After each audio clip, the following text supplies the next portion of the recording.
Mauri ora, and welcome to Ayo, a road to peace. Together, we explore holistic health, indigenous wisdom, and the ever-evolving journey of womanhood. Through conversations with health practitioners, healers, artists, and thought leaders, we uncover unique and diverse forms of understanding our health and well-being. It lives in Te Taiao, the natural world, in the rhythms of the cosmos, in Te Ao Wairua, the spirit realms, in the wisdom of our ancestors, and the innate intelligence of our bodies. If you're feeling a little lost and in the soup of life, I hope this podcast serves as a reminder that there is a beautiful web that weaves us all together, and that you have the power to be your own healer. My name is Tarikura. Thank you for being here and leading with a brave and open heart. Tēnā koe, nau mai, haere mai, welcome to Ayo. My name is Tarikura. You're very welcome to call me Tari, nau mai. We have an interesting episode for you today, a vulnerable episode. I am being interviewed by one of my best friends, Miss Robbie Fear. She is a somatic and narrative therapist, and we get into the spice. I was getting some feedback from my whānau, from my hapori, my community, and they were asking, are you going to do a podcast about why you took a year off, why you took a step back from the space? And as challenging as that has felt, I am leaning into the vulnerability today. There's a couple of reasons why I took a step back from the space, and we'll get into that into the episode. I really peel open the crevices of my heart for you to have a little glimpse as to what I've been working through, what I've been moving through in my internal world, and of course, what's been happening externally. And I'm not going to lie to you, I can feel the tenderness, the vulnerability, the nervousness, but it feels like an important part of my evolution and the evolution of Ayo. The second reason is that I did not expect the space to grow in the way that it is. And if you've been with me for a while, you'll know that I am an extremely sensitive, energetic being. And energetic hygiene, when you're in a space of visibility, is no joke. So I felt like because of what was going on in my inner world, my personal space, I really had to take a step back, because if you want to be in the arena of life, if you want to show up for these kinds of spaces where you're open to perception and judgments, you've got to be ready to fight. You've got to be ready to have a strong armor. And so I needed to hibernate, to gestate, to sharpen my sword of compassion, my sword of empathy, of understanding, of kindness. That is the kind of sword that I wield in this life. And so I come back to this space a little stronger, a little wiser, and with the medicine of being in the mystery. So my love, I'm going to place my hand on my heart when I say this. Thank you so much for being here. Thank you for engaging with this content. Thank you for liking and sharing this content. It is truly because of you guys that this platform has grown to what it is. Your DMs, your messages, honestly, they mean so much to me. It is such a privilege to hear about your experience, to hear the impact that Ayo has had on your life. So thank you, thank you, thank you for being here. I started this space because I was having the most incredible conversations behind closed doors with healers, thought leaders, teachers, and I was just like, dude, people need to have this information. This needs to be more mainstream. I was going out into the world and having conversations with people, and I could see their heads being like, what? And honestly, it would upset me that people would think that this world of holistic health and indigenous wisdom was quackery, that it didn't have any basis in science, that it was like woo-woo magic. And if you know me, I'm down for the woo-woo magic. And through this journey, sitting with incredible healers, my mind, my heart, my consciousness has expanded. And through that expansion, I have seen the devastating effects of how the systems out there, they seek to oppress us. If you think of all the big systems in the world, the medical system, the education system, the farming system, the political system, all of it, it feels so corrupt. And often I can feel so helpless. My privilege screams at me. How can you help more? What else can you do to change these systems? I don't know how to save the children in Gaza. I don't know how to stop the pedophile rings. I don't know how to change the systems and structures that dump waste into our moana. I don't know how to stop deforestation. I don't know how to save the animals that are in cages. I don't know how to stop domestic violence. I don't know how to save the women and children. But with my privilege, I know that I can create a platform to help us change our mindsets, to change our consciousness. Because if we want to see change in the world, we have to. We have to start with ourselves. Because the darkness that lives in the world, it lives inside of us. And it's our responsibility, it's our business, it's our job to shift that. So Isle is my contribution. It's my little morsel of hope. It's my little corner of the internet with the hopes that it can change one person's heart, one person's mind, because that change will ripple out into your family, into your friends, into your workplace. And if you make the changes, I know, I trust, I believe that the world will change. And this is a generational effect. I can be a bit of a pessimist. I don't know that we're going to see the change we want to see in the world today, but maybe for our children, maybe for our children's children. So if you are here and you are willing and able to be open to the mystery, to be open to be challenged, to be open to be exposed to different whakaaro or different thought processes, if you are open to expanding your mind and moving past the limiting beliefs and the conditioning that society has placed on us, thank you. This work is not easy, but it's important. And it's necessary. So as I share this episode, there is a huge part of me that feels silly. That feels like the suffering and the pain that I experience is minute compared to the suffering of the world.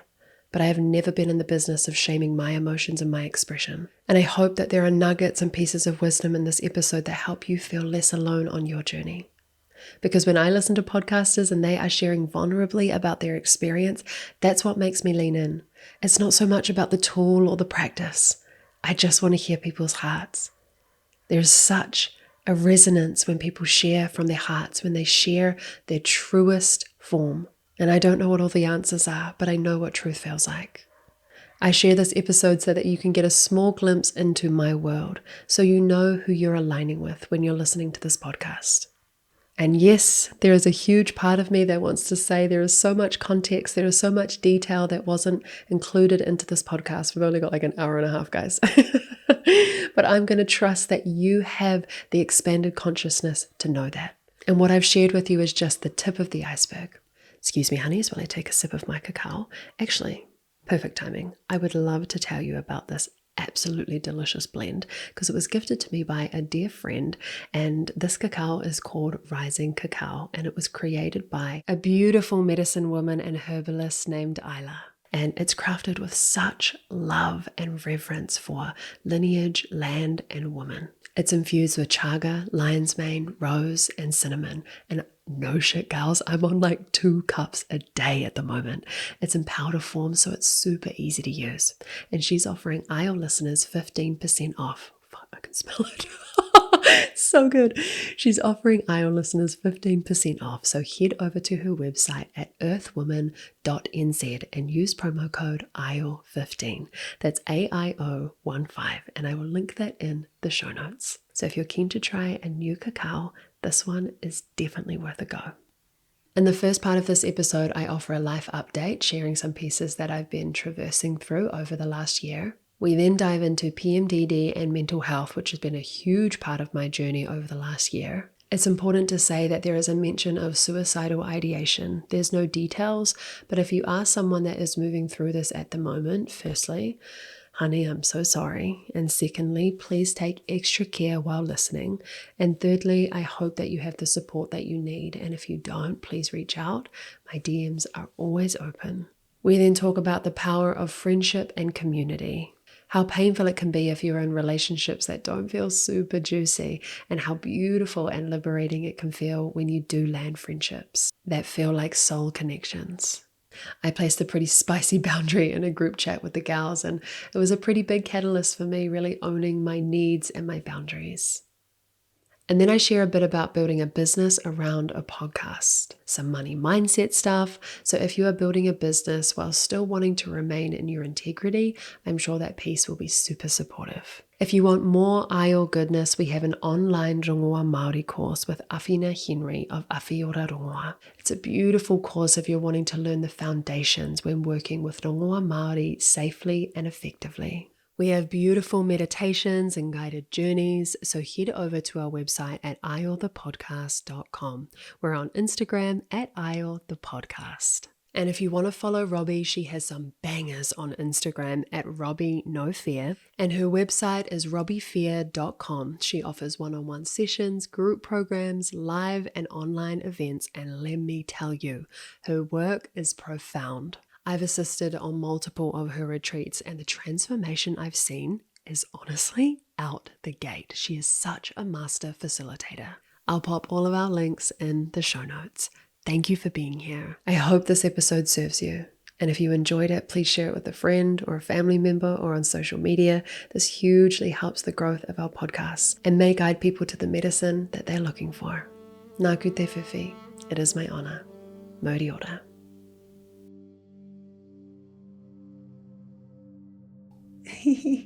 Love you. Love you. Tarikura, welcome. Would you like to take a little sip of cacao? I would absolutely love to. And while we're sipping this cacao, for those of you who are Ayo listeners, my voice is going to sound a little unfamiliar, a little new. Who is this person? Who that be? Who that be? So I'm going to quickly introduce myself. My name is Robbie Fear. And I am a narrative therapist. I'm a somatic therapist. And today I am also one of your besties. Oh, and I am honored. I'm excited. I am zizzed to be walking this journey with you and hosting somewhat and co-creating this portal of bringing our beloveds, Tarikura, who is the founder, the guardian, the voice of Ayo in the hot seat. She hot. Yeah, she a hot seat. She a hot seat. We're gonna be talking with her today. There's a little buzzy bee buzzing around you today as well, and interesting honey bee medicine. How's that feeling for your nervous system? The bees have been present. The bees have been here. We welcome you. Beautiful. Bee energy. Oh, beautiful. Tarikura, how does it feel to be in this hot seat? It definitely feels odd. I'm like, I have so much compassion for people who come onto podcasts. I do a lot of holding and I see why, because there's just a zizz. There's just like this interesting energy that comes online when you're on this side of the table. Yeah, babe. Yeah. Today is about you. Just planting the feet, anchoring into the womb. Unclenching. Yeah, breathing. I'm here, I'm alive, I'm ready, and I'm so fucking grateful for you, babe. I feel like this is going to be a juicy one. Yeah, it is. It is. And what an honor. How important to be able to tell a little bit of your story or a lot of your story. We don't know what's going to happen today, everyone. So this is like we're traversing the mystery. My favorite. Talk dirty. Is it actually? Well, I love the mystery, but the reality of it is harder than I think it is. Yeah. I think we all want to love the mystery. Yeah, totally. We're turned on by the mystery, but we're like, when we're in it. Something. Because mystery is really just this word unknown. Yeah. And the unknown is fucking uncomfortable sometimes. Yummy. Okay. My darling, something that you always do on the podcast is ask a couple of fundamental questions. And I feel like it's about time that the listeners knew a little bit about you. So, firstly, where are your waters from? Ko waikoe. Wow, he uri tēnei no te awa o Wanganui. Ko taranaki te maunga, ko te ati haunui a paparangi ko ngā tiapa ngā iwi, ko tūpoho te hapu, ko pūtiki te marae. So my family hail from the mighty Wanganui River, and my iwi, the tribes that my family are connected to, are Te Ati Haunui a Paparangi and Ngā Tiapa. So those two tribes are on the Wanganui River. One's from my grandmother's side and one is from my koro side. And then our mighty ancestral house is Putiki, and that is where our placentas are buried. All of our siblings have our placentas buried under harakeke bushes there. So that's very much our turanga waiwai, our ukaipo, the place that we receive sustenance from. So yeah, we have a homestead in Wanganui, and that is our anchor. And I'm named after my great-great-grandmother Tarikura, who originally owned that house. It's a beautiful home. It's got a really beautiful creek that runs through it, and it's where our family gathers. So that is a little bit about the whakapapa of my father. And then my mother is Scottish. She is mostly of Scottish background. And I did my ancestry, my DNA a couple of years ago, and it was beautiful to see the web, of my many different ancestral lines. So I have a deep connection, I'm forming a deep connection with pagan traditions, and have found a lot of beauty in that lineage as well. Yeah. I was driving here this morning. And I was listening to some of your podcasts. Yeah. And it's been 1 year since you have been in the seat that I am now, holding, being in this space of curiosity and speaking to people about their work. And today is a day to explore what has been gone, alchemized, felt in this last year since you've been on this. What would you call it? Would you call it a break? Would you call it a sacred pause? Yeah, sacred pause is nice.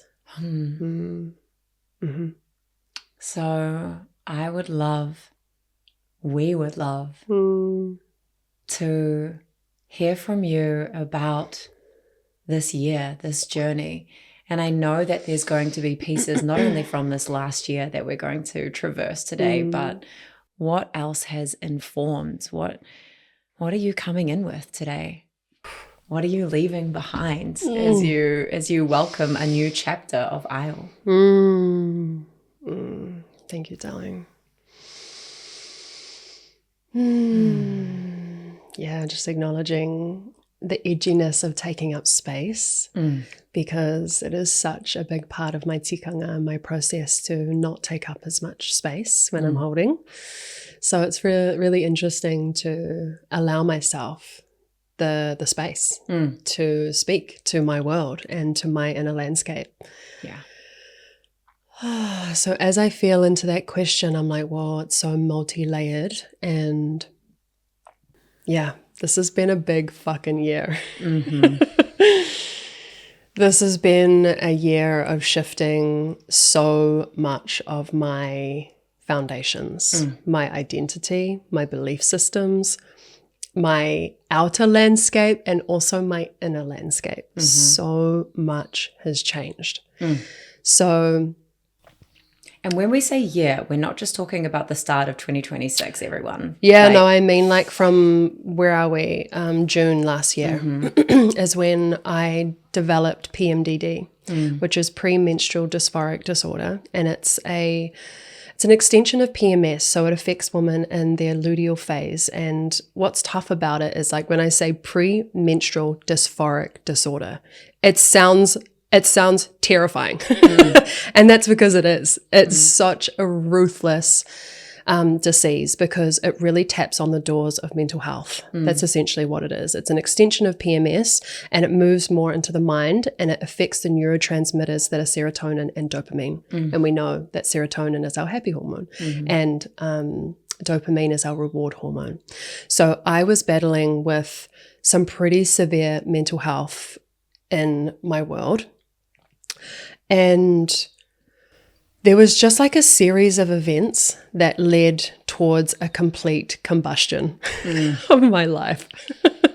And one of those pieces was you leaving overseas, you being my best friend and probably my most sturdy, solid foundation of support system. We had just had this like glorious 2 years of like the honeymoon of all honeymoons. The golden summer. The golden summer. We just fucking smashed it. And then I just remember the grief of you leaving. I was just like, wow, there is a shift here. There is a shift afoot. And then as the year kind of unfolded, I noticed that there was the little inkling inside of me that wanted to be looked at. And it was that I felt like I wasn't in the right relationship. And for the honeys that know what it feels like to stay too long, I was in that for months. And I really let myself fester in it. I really let myself be in the soup of like, what is this texture? Why does this feel like it's not the right thing anymore? We devoted the whole first year and a half of our relationship to building trust, building safety, building systems, and really aligning our values. And we really set up the rest of our life. We were like, what does our life want to look like? And we aligned to that. And so here I am in the soup trying to be like, what have I done? Like, why is there this like guttural feeling that this doesn't feel like it should? And I know what love feels like. And I love that man. And there was something else that was like, this isn't it. And then Christmas came around and this is long story short, but ended up closing a friendship with my childhood best friend over email, which was so devastating. Can feel the emotion right there of just like how much that still hurts and how alive that grief is. And then, it was the separation of me and Shay. And you came home and we came and lived with you. And like the best friend that you were like, bitch, something has changed.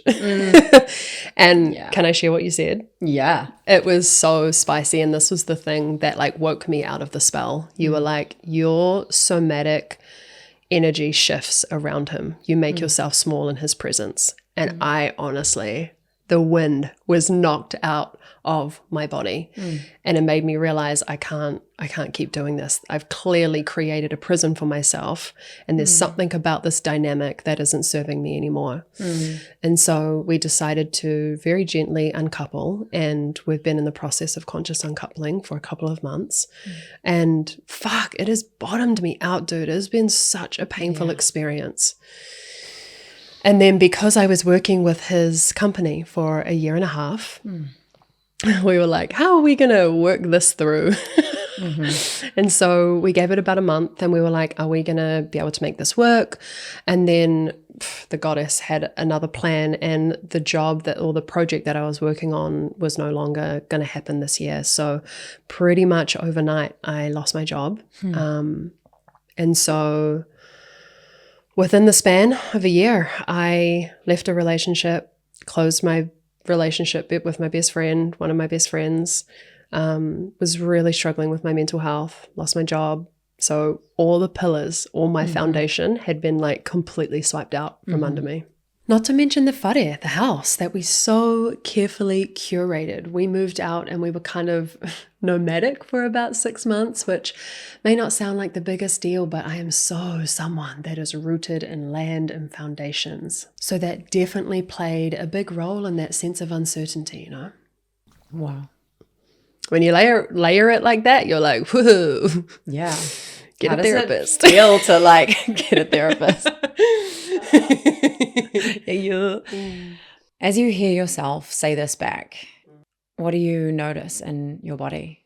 And this is classic somatic therapy, but like it's true. What do you notice about kind of layering this experience out like this, the foundational pieces of your life? I mean, it definitely brings emotion. I'm just like, whoa, baby girl. Like, there's probably there's one other point in my life, and it was after the separation of my big long-term relationship, which was 7 years, and we met at 19. And so it was a huge breakup, but I try my best not to orientate these, like, I don't really want to call them dark nights of the soul, but this is really what it is. I don't love to orientate them around a man. But the reality is that when you leave a relationship that is such a big part of your world and your identity, so much of who you are and the person that you were with them dies. And so what I'm feeling now is just such a deconstruction of everything that I know and everything that I've built. And of course, I didn't even mention the drop away of Io. Like all aspects of my life just melted away. And I've become this like hollow vessel. And we spoke about the mystery at the beginning, and the unknown is so gross when you really don't know what's next and sitting in it. It's so ruthless. So how does it feel in my body? I can feel the tightness in my rib cage. I also want to acknowledge that I get that the world is based and shaped around the unknown. Nobody actually knows what's going on. But when you don't know where your next paycheck is, you don't have a home, your primary relationship that represented such security has closed, the vocation that is Io, that I was so deeply devoted to, wasn't active anymore, my core support system wasn't present. It just makes for such spicy existentialism. My whole value set, my belief system was being brought up to be evaluated. And so the sacred pause, the sacred space had to take place. And I just couldn't show up for Io. I could barely show up for myself. Yeah. There's so much there. There's so much there.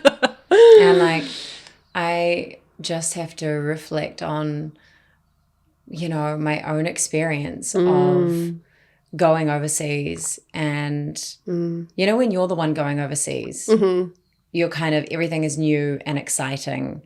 And I've been both. I've been the person that goes overseas and into a new environment and new connections, new friends, the excitement. And I've been the one staying behind in the dead of winter, watching people go and have their fun.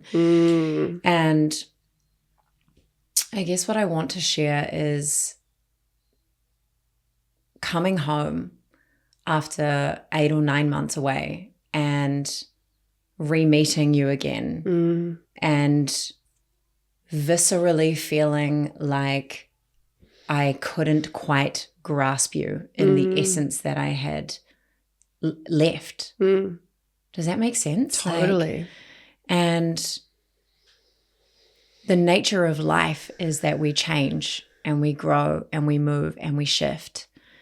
And I think reflecting back, I went through my own process of grief, re-meeting you, because I could sense there was this hollowed out, this foundation that had been pulled out. And how do we re-meet each other in that place? And I just also hearing you layer the things out, the job, the relationships, the financial piece, the breath of Io. I'm like, wow, of course, this shifts and changes everything at the foundational level. Yeah, wow. So massive, massive year. And then PMDD. I would love to find out more about this journey of PMDD, because actually I have a lot of clients that come to me experiencing what I believe could be PMDD through actually walking through this journey with you. And I would love to hear how you actually came to know about this. Yeah, it's powerful. What does it look like? What does it feel like? How did it creep up in you? Yeah, so because I have such an intimate relationship with my cycle, because I experience really chronic pain during my bleed, I've tracked my cycle for as long as I can remember. So menstrual cycle awareness is a really big part of my life. And a part of that, what that looks like, is taking inventory every day on where you are in your cycle, how you feel emotionally, how you feel spiritually, what's going on with the stars, what's going on with the moon. I check my temperature. I track my dreams. And so I have a pretty strong journaling practice every day, and I check in on all of those pieces. And because I'm aware of the 4 distinct phases in the menstrual cycle, and I love to use the frame that the Red School offers, which is the 4 inner seasons, This is an exquisite philosophy that acknowledges that the 4 seasons of nature, so spring, summer, autumn, and winter, so poetically mirror the inner phases of our menstrual cycle. So viewing these seasons as archetypes that we can work with and evoke creates a powerful map for women's well-being. In my heart of hearts, I believe that our menstrual cycle is the foundation of women's health. And it's so important that we're actively breaking down the stigma attached to our menstrual cycles. We heal our relationship to the menstrual cycle and we heal the world. I know it's a huge claim, but imagine a world where we honor and respect women who bleed. We create life. We are literally the keepers of whakapapa. We need to restore this balance, and menstrual cycle awareness is one step closer to making that vision become a reality. That's my TED Talk, guys. So coming back to PMDD, because I know when I'm coming into my inner autumn, which is luteal, and what I noticed, it took me about 3 months of consistently seeing on day 18 of my cycle, I kept seeing this word despair. I kept seeing a similar tone, a similar thread, and it was this sense of emptiness, of numbness, of not giving a fuck about anything. I didn't care. I just kept saying, I don't care, I don't care. And that's not usually my default. I give a lot of fucks. You do. I care a lot. Like I show up for life. I've always wanted a big life. I always give 110%. Like I show up, you know? And so what I noticed was the chemistry in my brain was shifting. There were new voices coming in. There were new parts coming online. The inner critic was louder than ever, and the inner critic is a very common part that we work with in luteal, but she was loud. She had something to say. What was she saying? Just that you're useless and that you're not worthy. And it didn't help walking alongside a man who is hypercritical and demands excellence. And I love that about him, but it really didn't work well with the soup of what PMDD is. Yeah. And so just this deep depression. And when I say depression, a lot of people, I'm not going to speak for everyone, but the depression that I experience is, the polarity of it is complete and utter numbness and nothingness to all the way on the other side, which is like panic and somebody come and save me. I'm like not okay. And there's like the hyperventilating, there's the not being able to get a breath in. It's like the sky is falling, take me to the hospital. Like it's such a spectrum of experience for me. And so for these 10 days before my bleed, I was having these outrageous emotional outbursts. And what I noticed was I was shaming myself because I was like, but I've done the work here. I know how to regulate my shit. I know how to regulate my emotions. I know the tools. I have the assets. Like I am surrounded by a community that teach somatic work. I know how to do this. So why am I not able to grasp the tools? The tools were not tooling. And so after these 3 months, I realized I'm needing help. This is not okay. And what was the catalyst for that was I was starting to experience feelings of not wanting to be here anymore. And that was really the part that scared me because I haven't experienced that a lot in my life. And when I realized that those thoughts were coming in, I started to get really scared. I was like, I remember that, I think that was probably a voice memo to you where I was like, something's happening and I'm not okay. And so I went to my naturopath and we did all the tests. So we did all the hormone testing. It's really important to get tested. And she did confirm that I was experiencing PMDD.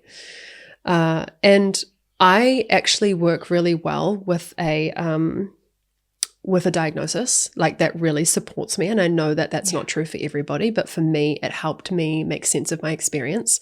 I was then able to look at research. I was able to hear other people's experiences and make sense of my own through that. And what's really tough about PMDD is that it's so easily misdiagnosed for bipolar because of the cyclical nature of it. And so it takes 12 years to get, roughly, on average, 12 years to be diagnosed with PMDD, which is 2 years longer than endometriosis. It's one of the most undercover diseases affecting women. And a study coming out of the United States, it's 1 in 20. Wow. Let's take a moment for that. That makes me feel all sorts of rage inside my body. Rage is a big one. Yeah. Wow. And there's just so much complexity to this really uncomfortable dis-ease, is that for 10 days you feel awful and then your bleed comes and you're like, oh my God, I can breathe again.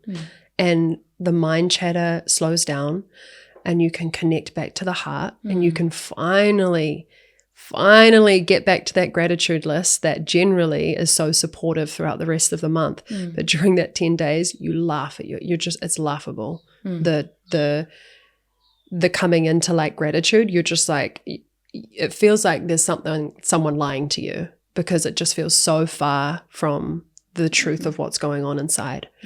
And then what happens as you bleed, I've noticed, and this is after a year of having this experience, what had to come online was this like radical forgiveness, this radical acceptance and compassion, and being like, okay, that happened.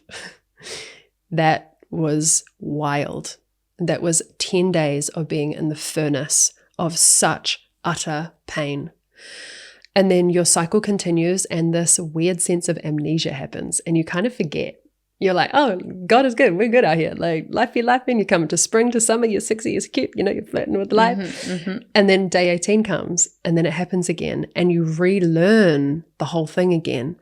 And it's like the shock to the system. And for me, it's overnight. Like I know day 18, even if I don't check my diary, I know the day that I switch into that because I no longer can hold my inner world the way that I usually can.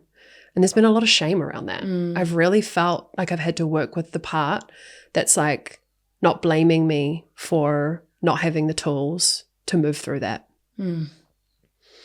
So I would say, since working with my naturopath, I had to work on my estrogen levels and my histamine levels. And once I got a hold of those, I can hand on heart say that the last 2 to 3 months have been significantly better. Like I don't have suicidal ideation anymore. I'm able to regulate myself way better through that time. And I hope, touch wood, that I'm kind of on the other side. But what I'm noticing, like I said, there is a recovery period. You don't just like snap back to being okay after a season, a year of deep, dark depression. It takes time to like find yourself again through that process. And I feel like that's kind of what I'm in. And I've really been loving this analogy of working with butterflies because butterflies, the symbol is not really a big part of my life. But when I learned that caterpillars have to turn into complete goo, they turn into liquid, they turn into butterfly soup before they can turn into butterflies. They have to completely disintegrate all of their tissues, all of their fibers so that they can rebuild. And I feel like this last 6 months or so has been the goo. I have been butterfly soup. And I can feel the gooey, like I can feel my edges. Like I don't have, like it feels like I don't have a boundary of where I begin and the world starts or ends. Like I have just felt like a waffly, all over the place mess. And I've noticed, particularly in this last week, I can feel the fibers of the butterfly starting to take shape. Yes. And it has been such relief. Wow. That sounds like a roller coaster that you don't consent to. like when you go to a theme park and you want to you're like, woo, let's go on a roller coaster but this is like not one that you have chosen for yourself. Did not consent. No, thank you. X marks the spot. No. Wow. Would not wish this on my worst enemy. Not that I have many, but yeah, that took me to my knees. That really speaks to why I had to take a step back from IEL because I couldn't show up. I couldn't show up for anyone other than just getting myself up, fed, and back to bed. Truly, for those that have been working with depression or debilitating anxiety, you'll know you can't show up for anyone if you are in that state. And so it was so painful having to step out of IEL. It was even more painful that I didn't even feel like I had the beans to do a closing episode or some sort of post or some sort of announcement letting people know that I needed to take a break. But I actually just had to step away. Yeah.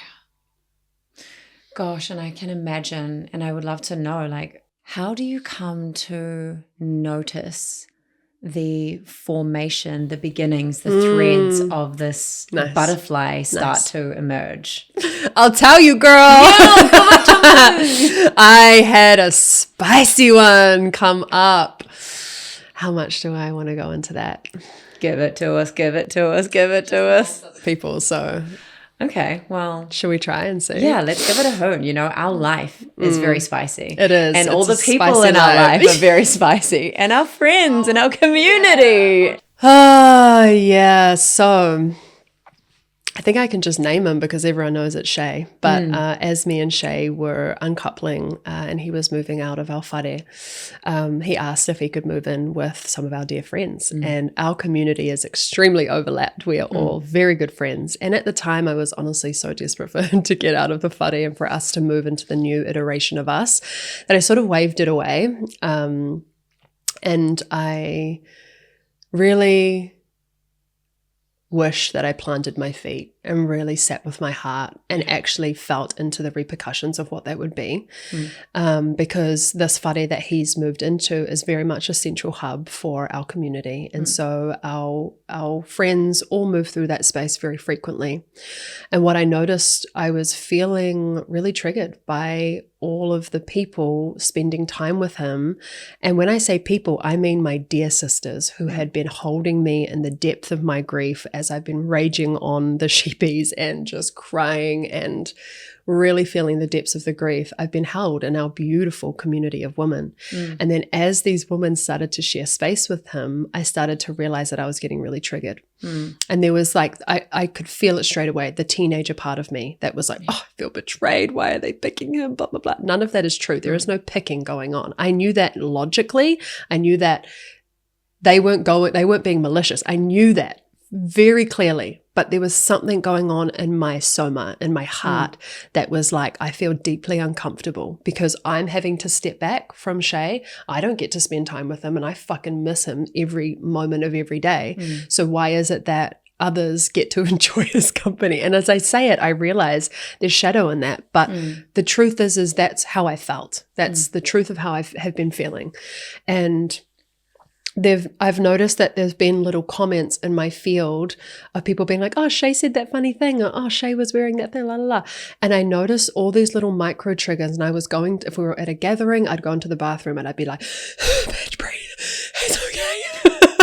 Like moving through the trigger of like, it's okay, they're your friend too. It's okay that they're friends with him. This is what the work looks like. If I want to share community and we want to be amicable and we want to all be cool on the other side, this is what the work looks like. Pull your shit together. And I love when you told me to sharpen the fuck up. Stay sharp. Stay sharp. And there was a party over the weekend and on the Sunday, I just had a day, man. I let it rip. I just felt it all. I was like, I hate this feeling. And I felt so backed into a corner because it felt like I couldn't ask them to move out and I couldn't ask my friends not to go over there. That's not what I wanted, but it felt like that's what I needed. And so in the process of feeling into like, what can I do here? What do I have agency over? What do I have choice over? And what I can do is ask my very conscious, my very alive, my very loving and compassionate girlfriends to not mention him around me just for a couple of months, just for a couple of weeks even, just to let the scab heal over so that this gaping wound that is right in the center of my chest is not flailing open and there's blood pouring out. It's like it needs to harden and then I'm able to withstand the comments about who he's dating, what he's doing, what he's up to. And so I put in our group chat and I asked for that. I asked for a boundary and I asked for my needs to be met. And it was so spicy. It was so hard. I must have sent that voice memo 6 times before I finally sent it out. And I planted in my heart and I delivered it from the grace and the power of, I delivered it in a way that I did not want to disrespect anybody, but I really needed to speak the truth of my heart. And everybody was so gorgeous. Everybody just held it with the utmost respect and care. And I was so moved by the messages that came in of the camaraderie, the sisterhood, the understanding. And another dear sister is going through a very similar thing. And she was just like, wow, the permission to ask our friends for what we need. And 100%. it is spicy. And that really felt like a catalyst for me, because I've noticed since then something's happened. My voice has come online. I was in a work thing yesterday, and I was advocating for myself. I was like making my voice known. I knew my role in the room, and I knew that I had authority to speak to the things that I needed to speak to. And it was so interesting because I could feel my shoulders straighten. I could feel something opening in me, and I could feel the woman. I could feel it. I could feel their respect go up. Oh, this girl is speaking her truth. This woman is speaking her truth. And I felt the men, I could feel it. They were trying to manage me. Ooh, spicy. They were like, what do we do with it? How are we, blah, blah, blah. And I wasn't being disrespectful. I wasn't being rude. I wasn't being mean. Confident. I was confident. I was clear. I was decisive. And I was using my voice in a way that I don't think I'd been using it this last year. And then that ripple effect has happened again with you this morning. I just like spoken to the edge, you know. And I would say that I have, and I say this with the most loving part of me, I have been meek this last year. I have been a version of me that has allowed things to just pass by me, and I have not been owning my right to be in this world and to have this voice that I have. And to take up space. And so as you ask the question, how has the fibers and the bones and the restructure of my being come into life, it's through things like that, the use of my voice. Because 6 months ago, I probably couldn't have done that. I probably couldn't have spoken to my needs, my boundaries being met. And so I'm seeing, that's just one example of the ripple effect of this reconstruction. And I think when you do, you know, when you leave a relationship, there are so many beliefs that like, you grieve the part of you that was with that person. And because all my shit is bottomed out, literally in every aspect of my life, I have this beautiful opportunity to reform from the dust. The phoenix shall rise, and I get to choose what color that phoenix gets to be. I get to choose what kind of fire she spurs out into the world. I get to choose what her scales look like and if she's got a tail or not. Like I am so in that season right now of choosing the woman that I want to be. Yes. Oh, I can feel the zizz as you talk about this. I know. It's alive. And like I feel even the sweaty pits of aliveness as I feel you, because I'm going to be honest, every breakup I've ever had, your girl has left the country. No, or if I haven't left the country, the person that I'm breaking up with has left the country, left the town. Like I have never had to deal with a breakup and then the fusing in community. And I take my hat off to anyone navigating that, because it is hard work. There is no denying it. When I go through a breakup, I'm like, no contact, no nothing, no socials, no friends that are talking about this person. And so I've just witnessed you and witnessed a couple of my friends going through this at the same time, of what it means to go through a breakup with a person within the community. And how does the community rally together? How do we manage? How do we be tender with each other?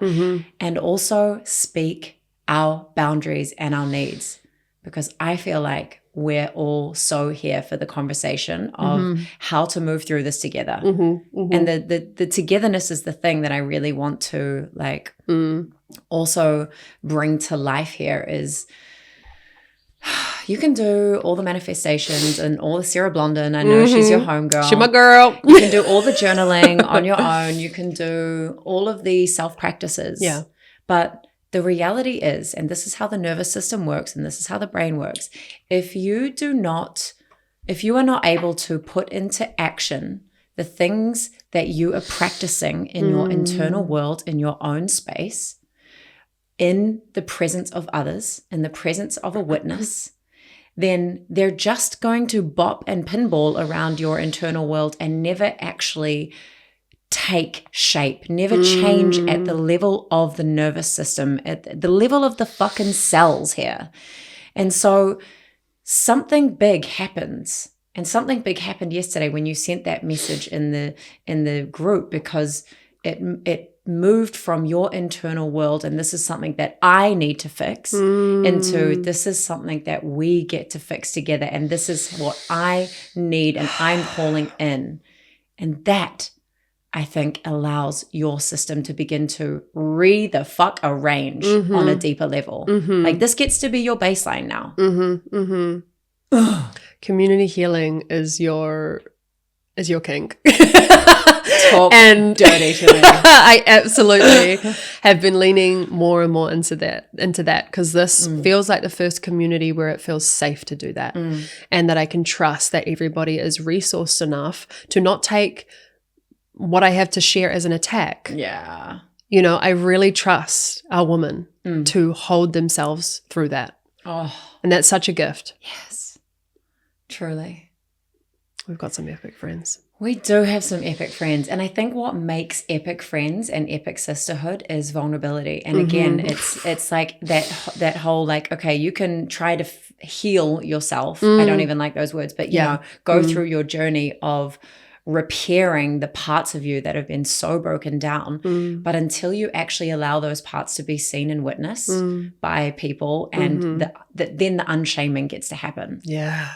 And that's how we shift and change at a fundamental level. And so I just think back to your last 12 months, and there was that period there where I went overseas and you hadn't yet like found that glue, that safety of feeling connected within community and having other sisters around.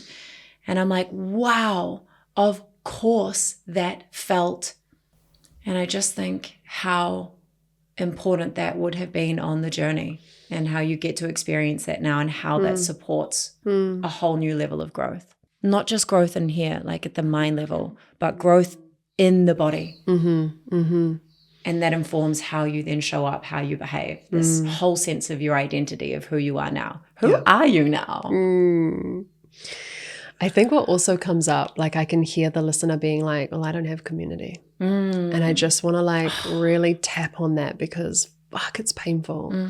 When I first moved to Auckland, I just gotten out of a relationship. I came with my one single carload and I didn't know anybody. And I had the intention to build community. And that looked like a lot of bravery. I'm going to pat myself on the back for that, because I turned up to events by myself. I made myself go and talk to strangers and be like, hey, how's it going? And I went to festivals by myself, and that's where I met you.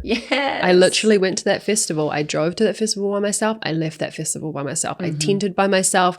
I was my own best friend during that season. Truly, I formed such an intimate relationship with myself, and I got really clear on what my values were and what I wanted in friendship and what kind of friend I wanted to be, so that when my friends came barreling in, I could be the friend that I wanted to be for them.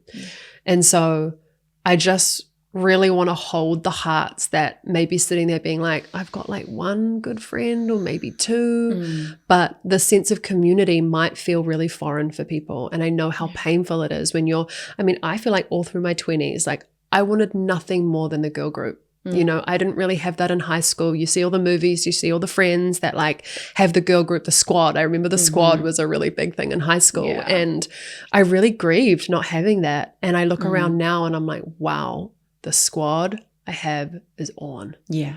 And that took work. I didn't just wake up one day and that just arrived. You know, that took almost 2 years of nurturing and fostering relationships, showing up for hard conversations. I mean, I've had crunchy conversations with almost every woman in this community, and that has brought deeper sense of intimacy, a deeper sense of connection and trust and safety.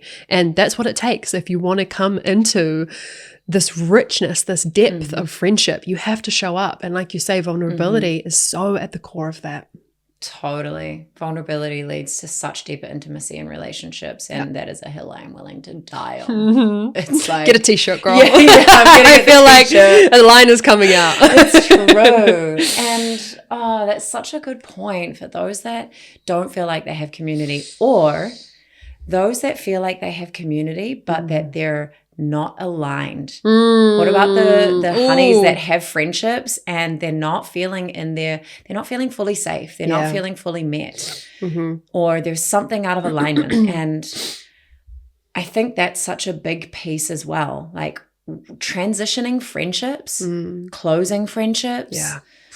Like you've been through a journey of that, and I think there's friendships that close and can reopen, and I think there's some friendships that we close that shall forever stay closed.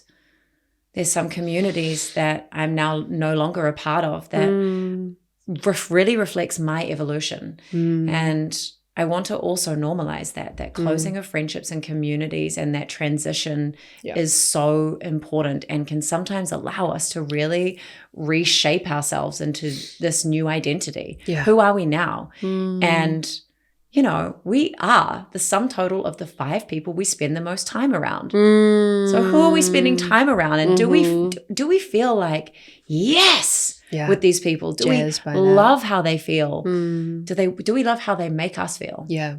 And like, do we love the parts of us that come online in their presence? Ooh, like I love who I am with you. I feel like, actually that's true. I feel like I'm my truest self when I'm with you. Yes. Yeah. Oh, same, babe. And I don't know that I can say that about a lot of people. Probably a good handful, but I think that's a real gift. Yeah. Truly. Yeah. Yeah. You get all my shades. I'm laughing at like the goofy people. When people learn my goofy side, they're like, whoa, you're really goofy. And I'm like, that takes an extreme amount of safety for me to get there. Do you know what I mean? Totally. And I feel like you were pretty early being like, you're kind of out the gate. And I love my goofy side. I really do. Yeah. And the silly, the vulnerability, the playful. And it's when the masks, like let's not shame masks. Masks are really important. Cool. I like that. For us to be able to move through the world and to be like, okay, well, this is who I am. This is the version of me at work. This is the version of me as a therapist. This is the version of me with this friends. Yeah. This with is your the version parents. of me with that friend. With my parents. Yeah. I mean, the masks I have with my parents. And that's important. It's important. But when you can take off almost all of the masks and feel the closest to your essence, that's when you've found something really special. Yeah. That's when the nervous system can like soften and settle, and things begin to arise and form that you're like, whoa, this is another version of me. Yum. Should we have some tea? How did you know? I just in my head said it's time for tea. It's time for tea. I think we really touched on some really important pieces around, like, I think a lot of people can identify with doing the practices at home and the meditations, the things, you know, the body scans, but actually not feeling like they're moving anywhere, that they're still spiraling, and that's just kind of like regulating the system, but not as building, but isn't building capacity or resilience. And I also love I want to double tap on the bravery. So if there are people out there that are like, whoa, I don't feel connected to my community. I don't feel super juiced on my friendships, and how you showed up to a festival on your own and like, what did it take to actually go out there and start fucking fresh? I don't have any good antidotes for that. It felt like such a far away time because I was just bold. I was just like, do it. You know, I don't think I had to do a lot of, I can't remember what practices I was doing. Yeah, that's actually the point. What if it's not about doing all the practices to feel confident, to feel like, to feel confident, but that actually it's in the action. It's in the stepping forward, even if you are fucking trembling, even if you are showing up to a place alone, because it is that rewires the neural pathways. Totally. That is like, oh, it's safe to go alone. And I think that's an ode to my previous career. because Yes. I went to drama school and I worked in the film and TV industry for 10 years, and I was on stage for the world of wearable art for almost 10 years, traveled the world as a dancer, as a model. And so I know what it feels like somatically to stand behind the curtain and have a countdown of 10 seconds and all you've got is your breath. There's nothing that can help you. Breath and your internal dialogue. And so the resilience that I built in myself during those times, when it goes 10, 9, and all, at that point, you're not even going through your lines or your steps or your choreo. You're just literally like locked the fuck in on trusting yourself. And I built a lot of self-trust in those 10 years of standing behind the curtain. And so I think I've had the honor and the privilege of building that trust muscle in myself. And so I know what it feels like to move through the threshold, of to step into the light, literally, physically step into the light and to feel the heart rate. And almost there were some times where I was like blacking out, like your eyes go wobbly. And, you know, for a moment, I remember often having to just close the eyes, recenter, and boom. And I think that's what you're speaking to, is like, what was the antidote of being brave to go to a festival by myself, to go up to a stranger and have a conversation and be like, what are your hobbies? You want to hang out? I feel I've really honed myself to just step forward and be bold. And I really think it takes reps. You know, like you can practice, you can train and hone yourself to move through the fear and do it anyway. It's nothing sexier. Truly.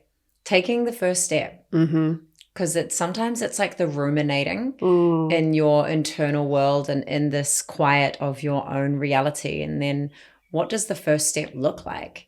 Of actually going out there, of sending the message in the group chat, of buying the ticket to the festival, or even of going to that women's circle that you've seen advertised 100 times and been like, oh, I'm too shy to go to. I also think of like, I am so bold when it comes to men. I just walk up to men and say, I think you're sexy as fuck. Oh, that was my life. I just like would not beat around the bush. I'm like, I like you. Let's go. You know, are you down? Like, I'm not really into the games. Like, I'm just so straightforward. And I think I've just always had that intensity. I love this. You've been with me in relationship. Wait till you see my single season, baby. I don't know who is single tarikura. She a hoot. I tell you what. Hoot. I mean, I've seen you because you and Shay have been in a monogamish space. Yep. And so I've seen you in your flirt game, and it is, guys, it is fucking on. I've been intimidated. Have you? Yeah, she had these sparkly gold pants on. I've got this. They do the work for me. Yeah, honestly. And she was just floating around, and I was like, damn. You know, I was going through my single season. Oh, bless you. I know. We just play on the polarity. I tell you what, when I'm going through breakup, she's falling in love. When she's going through breakup, I'm falling in love. It's true. It's true. We meet each other in the polarity. And I think that's such a flex in friendships to be able to be like, okay, my bestie is crushing it right now. Yeah. And how can I show up and support and still feel enough? Yes. You know, and still hold that pole and hold that vision. And honestly, so much of what I am learning now in relationship has been modeled by what I perceived you and Shay to be exhibiting. What's the word here? Weirdly, I said like capable of.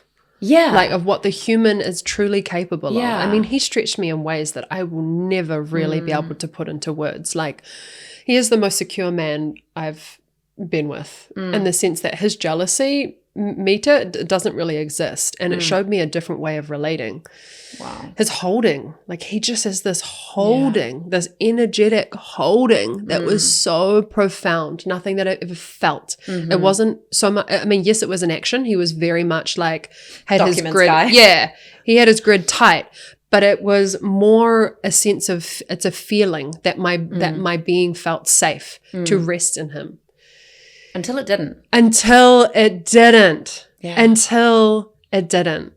And to feel that like the hand come out from under me And actually I think of this goo, I didn't, I almost felt like the goo wasn't in its sac. Sorry, that sounds disgusting. But if I think about the caterpillar sac, it actually felt like I didn't have containment until these last few weeks where I've had to build that containment for myself. Yeah, potent. Like I've really had to create guardrails and safety, and I've had to move my hands under me, both hands, palms closed, like the sand is not getting through these open hands. It's been wild. Wow. I feel like this is one of those relationships where you come out of it and you know yourself better, but you also rebuild your house stronger. Truly, truly. I'm so curious to see how I rebuild my house. Yeah. And what colors and shades and flavors it has. Yeah. And who you're going to attract into your house. What have been your core lessons that you've learned from this that you know you are going to take into your next relationship? Oof. That's so big. Yeah. I want to know what the man looks like, what he feels like. So interesting, because as you were asking that, like there's been so many people that have been like, the grid is being cleared so you can welcome in the new. And I just want to punch people. I'm just like, let me be in the gross goo. I feel like I'm not quite there of the manifesting of the new thing. I haven't written a list for the new guy. Like I'm just I really feel like it's only the last few weeks that I've had this like glimmer of like, oh, there's the other side. I can like finally start to breathe again, and I can feel into like what I'm grateful for in my life, because for a couple of months there, it felt like the deepest, darkest despair that I haven't really landed in what that looks like yet. I haven't really welcomed in too many new energies to kind of explore that part of me. And I'm only just starting to feel the glimmer of excitement. That feels like a really new texture. And I think it's so important. And I actually remember saying to a few people, I'm not there yet. I'm not at the next thing yet. I'm just here in this really uncomfortable in between. And this speaks to this card that I keep pulling in our oracle deck, which is the threshold. And I have just been standing on the gates of the threshold. And it feels like this threshold is long. And I can't tell you like how uncomfortable it's been, because I have been someone for most of my life. I've had a plan. I've really known like what I want to do. I know what I'm here for. I know what my purpose is. I know who I'm here to serve and who I'm here to help. And this last little while has shaken even that. Even the core foundations of like, do I want to be in this wellness industry anymore? It is feeling so loud. It is feeling so ungrounded. It's feeling like a lot of regurgitated information. And that's another reason why I took a step back from IEL, because I was like, I need to make sure what we're delivering is of the utmost value. I don't want to be just another noisy person. I want to make sure that we're really delivering grounded information that can be alchemized into wisdom, because we know that knowledge is information and wisdom is felt through the body. And I think there's this thing, we're getting into IEL now, but because of the work that I do in cyclical, I've just come out of being a menstrual cycle coach. And because my life is so cyclical, I run my life through these 4 phases of the menstrual cycle. I know that winter phase is about gestation. It's about hermiting, about coming inside.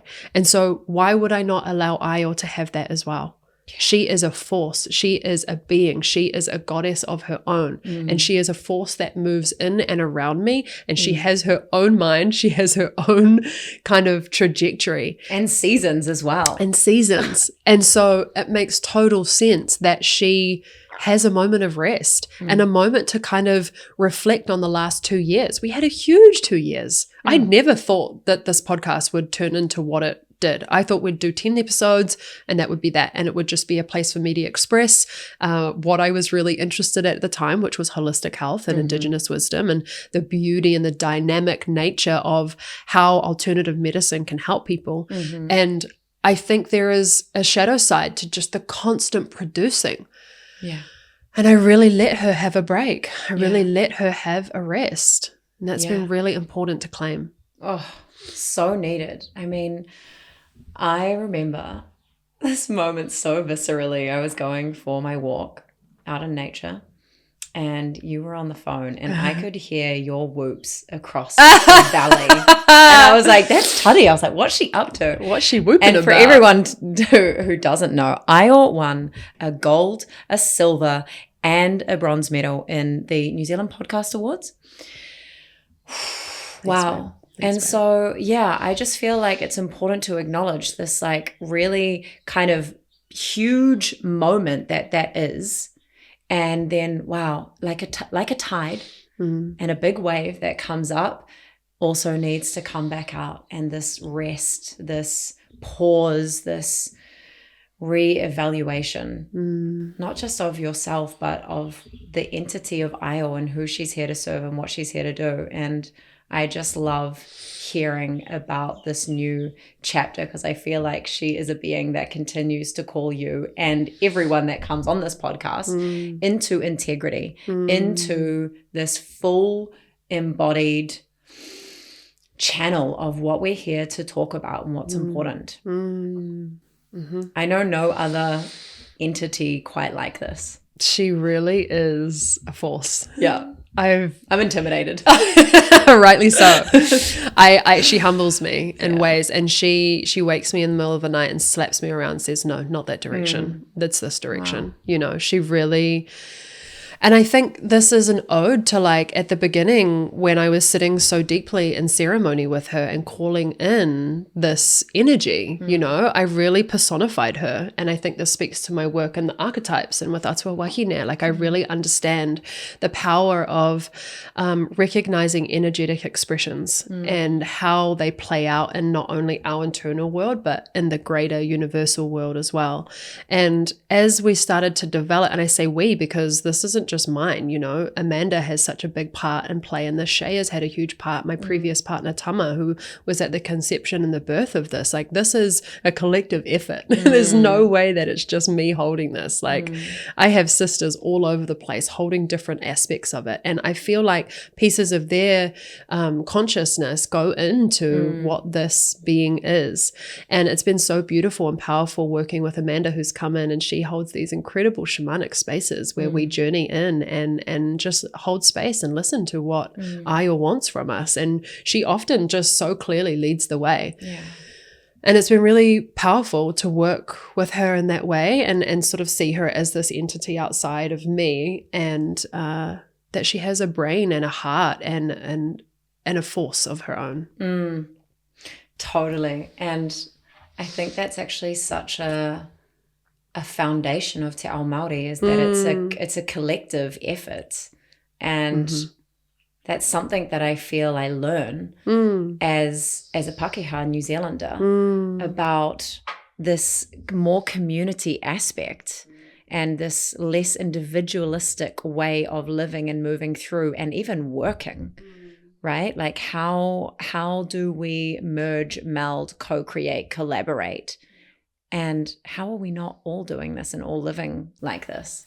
I feel like I'm constantly calling myself out on individualism behavior or opinions or thoughts. Like I'm catching myself all the time being like, wait on, that's indoctrinated. Or like, is that the right word? Like that is... Well, we're decolonizing. Me, I'm like, totally. How can I continue to decolonize the way that I'm working and living?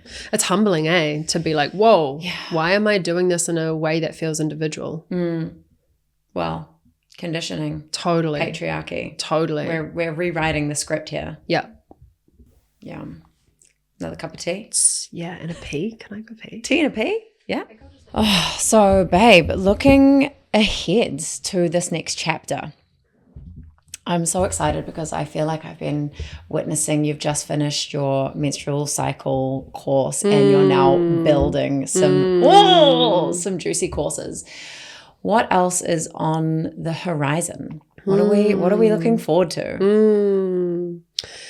Yeah, it's an interesting kaupapa to dive into because as the podcast was being formed, there was a very clear intention to offer kōrero, conversations that would help people thrive and grow.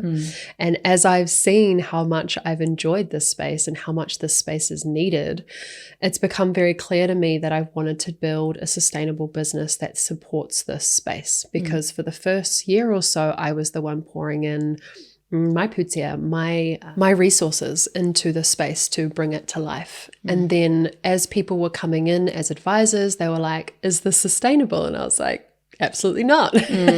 So how can I exist in this podcast space that is a free to view platform?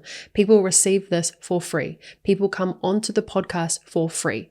There is innate, like at its core, there isn't monetary exchange unless you build a business around it. And so I've really sat in the furnace of how can I do that while staying true to the ethics and staying true to the integrity of what this space is, because I don't want to become just this like money grabbing space. I've really wanted to do it in a way that feels in alignment with our core values. There are a lot of ways that you can generate income through a podcast. You can have adverts, affiliate partnerships, build digital platforms like memberships, Patreons, online courses, or assets. You can run live events, retreats, the whole 9 yards. Like literally the sky is the limit. And podcasts are now mostly seen as like a funnel or a marketing tool.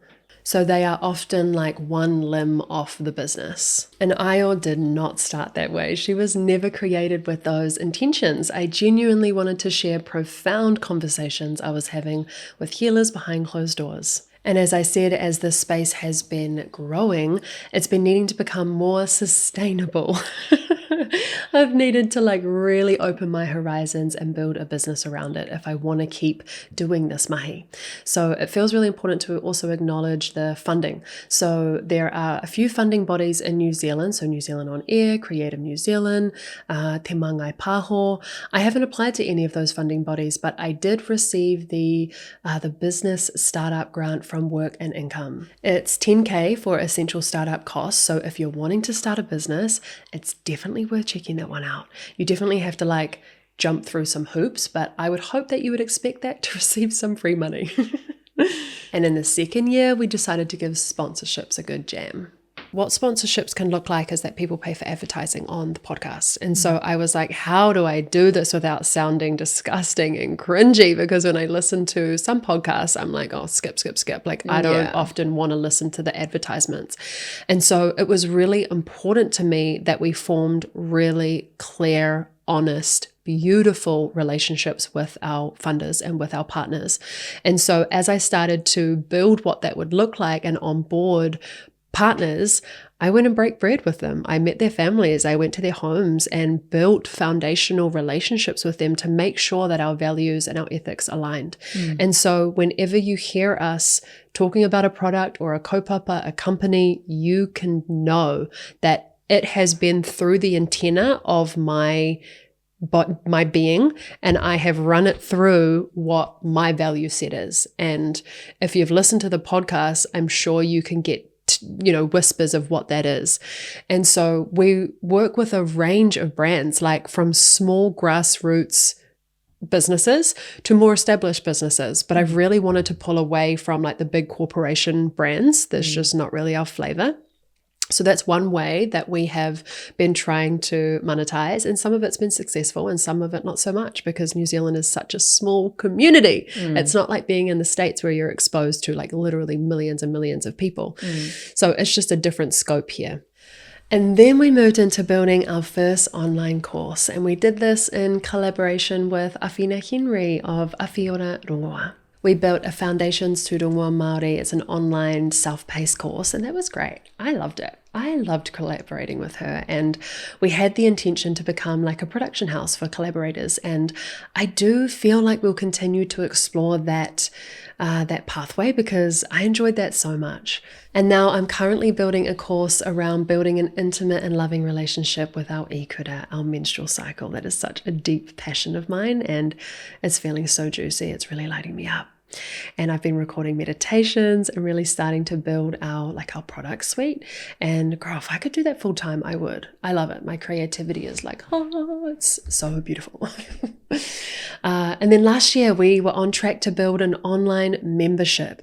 We wanted to create an online platform and work with a range of different practitioners. We ran this big market validation. You were there. And then we had this resounding yes, and it was so sad. Unfortunately, we weren't able to find a way to make it sustainable to pay our practitioners.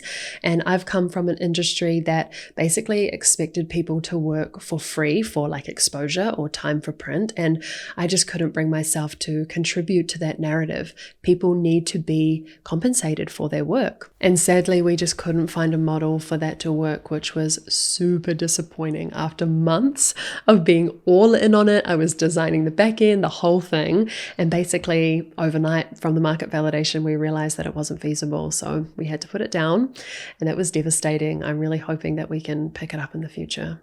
And soon we're going to be running live online events with a range of different practitioners. And so I'm super curious to see how that unfolds. And then lastly, I also run yearly women's retreats with my mentor, Sasha Hope. We are building a body of work that is based around initiatory rites for women. So we explore 4 major archetypes women tend to go through in their life cycle, which is the maiden, the mother, the Magda, and the crone. And Sasha's incredible. She's literally the somatic movement queen. She educates around goddesses from around the globe, and I offer purako stories and lessons from Atua Wahine. It is such a potent space, such a deep space. This is definitely the most kind of intimate experience that we offer.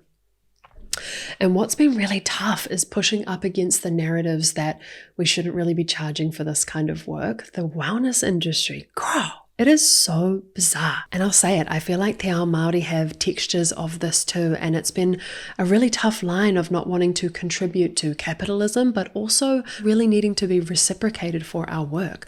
These last few years have been the most challenging financial years of my life, because I've chosen a season of service, a season of creativity, but building a sense of security with the work that I offer in this world feels so important right now, and something that I love that Blue talks about.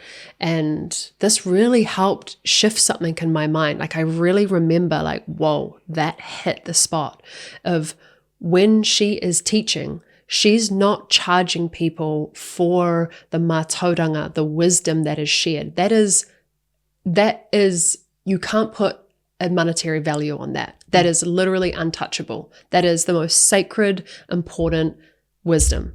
What she can charge for is her time, because time is one of our biggest commodities and you can't get back time. And so that helped me really reframe that as we show up for this podcast, this is my time. This took a lot of effort. And how can we find a way to be reciprocal in that exchange? So yeah, it's really pushed my edges of trying to remain in a sense of integrity around how we monetize this podcast. And it feels really important, because the reality is it costs to run this podcast. Our subscriptions are over $200 a month. We pay our editor. We're now currently paying for spaces to hold the podcast in, because I used to do it from my home that I shared with Shay. And now that we've moved out of that whare, I don't have a space in my home to host these podcasts. So the costs are going to go up, and I have to get smart and savvy if I want to continue to do this work and be of service to this world and show up and create the impact that I can see already happening with this podcast. I need to continue to do the mindset shifts around money. Yeah. Wow. Oh, that speaks so much to who you are and how this is your purpose and your lifeblood. And also I hear the integrity piece in it. And I think there is so much work that we all get to do around desiring money, feeling worthy of money, and thriving, not just surviving. And acknowledging that 80% of New Zealanders right now are living paycheck to paycheck. Hurts my soul. My soul. Same. It's ruthless. And something is fundamentally wrong with that. at a society level, at a governmental, at a political level, that this is the case. I don't know what the answers are, but I think it feels important to acknowledge that. Totally. Yeah, babe. Massive, massive last 12 months, last chapter. And we've had many moments since I got back of just acknowledging that and acknowledging the journey that it takes, and also honoring that sacred pause. And maybe this is a beautiful invitation for anyone listening that has, I'm sure there are people out there that have related to your story. I know I have related to many parts of your story. And just the importance of taking a sacred pause, a breath, however long that breath looks and feels, reaching out for community, taking the action, taking the action when it feels like your boots are fucking trembling. What other pieces are in that kind of overall arching lessons for you if you were to leave your listeners with one little tutty nugget? The first thing that comes to mind is just to not rush the mystery, not rush the unknown. And that's advice for myself as I'm in this rebirthing, this reshaping, this restructuring of honestly everything that I believe to be true about myself, about the world that I see around me. It's really painful to be in the unknown because we like stability, we like clarity, we like to have a frame or a direction for our lives, especially if that's something that you've been in for most of your life. And I'm now coming to the other side and seeing the medicine and the wisdom that can come from just being in the shit show. You don't need to tool yourself out of every moment of grief. I just let myself have it sometimes. The other day, I just let myself fucking at it. I was crying all morning and I was trying to do the things to get out of it. And I was like, what would it be to just fully surrender? Just let myself cry. And I did all day. And I went to sleep at like 6 p.m. because I was so tired of emoting. And I think we're so quick to wish it all away and just wish for the happy contentment, the expansion, the bliss. And I've learned, I mean, how many people can relate to this? We learn the most in the dark. We learn the hard, the real, the authentic. We learn who we truly are and what we can withstand. And we build our resilience in the dark. Provided we have the tools and the community on the other side to help us create that little step ladder Totally out of that space. And I think there is this culture of regulation obsession at the moment. And while I feel as a therapist, I'm like, I'm so here for regulation tools. And I'm a big advocate for upregulating, for moving into the sympathetic, for allowing the body to process, allowing the body to feel, really letting yourself have it. And then when everything feels emptied out and hollowed out, you can begin to taste and touch the bliss and maybe even flirt with that mystery that previously was scary or felt uncomfortable. And I love that. And it kind of feels like where you're at right now. The beginnings of the flirt with the mystery and this juicy unfolding and beginning to feel the pleasure, the pleasure of what's to come next. It's delicious. Shall we pull a card? I'd love to. Can I do it? Yeah. So these are my favorite cards. They're called the Wild Sacred Feminine deck. And they have been with me for years. They have treated me so good. They treat me so nice. This was a Shay present, wasn't it? It was. He actually was a honey and brought a whole box of oracle cards. I remember that. Yeah. I was jealous. Fair enough. I would be too, because this that box of cards have served me in many, many ways, and they will continue to serve me for the rest of my life. Okay, so maybe a card for the collective field, or the honeys listening. What do you need to hear today from the goddess, from the great spirit, from the great web of life? What is the message that we want to see, feel, and hear today?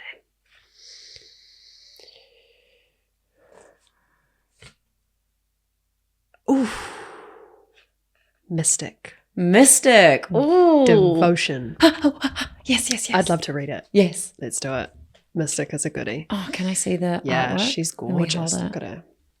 Wow. The card is a woman sitting in lotus. She's wearing blue. And there is a reflection of her in the water. Mystic. Devotion. Shadow. Separation. The mystic is not otherworldly. She is instead marked by radical devotion to all creation through a heart alchemized by love. When you pull this card, lean into the underlying belief that all is well. Live in the world as if it were a temple. Transform seeking into celebration, and love all the things it has taken you so long to learn how to love. Allow the holy to come and meet you. The path of the mystic takes you inward to the root of yourself, where you discover your way back home. As mystic, you know samsara, the material world, and nirvana, bliss, are interwoven. You can be in the world and not of it at the same time. To do this, commit to an inner spaciousness that dissolves contractions and releases all judgments about the way things should be. Let everywhere become a place of reverence, everyone a vessel of divinity. The mystic refutes transcendence in favor of immanence. So don't deny your connection to your body and the world around you in favor of a remote version of heaven. When mystic pays you a visit, she asks you to open to an intimacy with everything around you. Seeing with the eyes of love turns every sidewalk flower, every stray dog, every passing stranger into the face of your beloved. Through this devotion, a merging takes place, blurring any distractions between above and below, inside and outside. Your mystic hearts work parallels, the work of the world's heart. The one you love lives inside of you and feeds on your light. Expect that as you enter deeper into this mystery, you will discover a delightful form of friendship with the way you are made, even your quirks and your rough edges. When straggling forms of resistance arise, remember that living as mystic requires fierce mojo. To release whatever feelings of separation keep you in the dark, allow your intrinsic goodness to draw you towards the light. That's accurate. fucking on, isn't it? The goddess does not play. She does not play. Some beautiful themes in there, hey? Yeah. And It's very also, on. yeah, it's also like quite a heady, it's quite a mouthful. Yeah. Take that with what you will, honeys. Ka pai, me karakia tātou. Whakataka te hau ki te uru, whakataka te hau ki te tonga. Kia mā kina kina ki uta, kia mā taratara ki tai. E hia ki ana te ātākura, he tio, he huka, he hauhu. Ti hei, mauri ora.